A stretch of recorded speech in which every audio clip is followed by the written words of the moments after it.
আজ বানাবো মাছের ডিমের বড়ার ডালনা। এর জন্য অল্প পরিমাণে মাছের ডিম নিয়ে ধুয়ে পরিষ্কার করে লবণ হলুদ মাখিয়ে রেখেছিলাম। এবার গরম তেলের মধ্যে দিয়ে উল্টে পাল্টে লাল লাল করে ভেজে তুলে নিচ্ছি।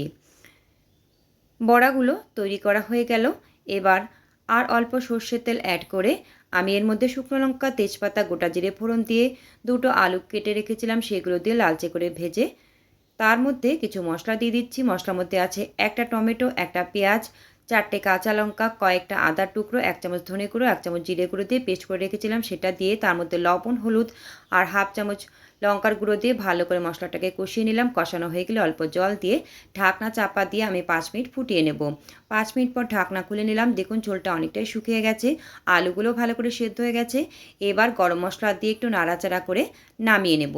তৈরি হয়ে গেল মাছের ডিমের বড়ার ডালনা। কেমন লাগলো রেসিপিটি বন্ধুরা অবশ্যই জানাবেন। আজকের মতন এখানেই শেষ করছি।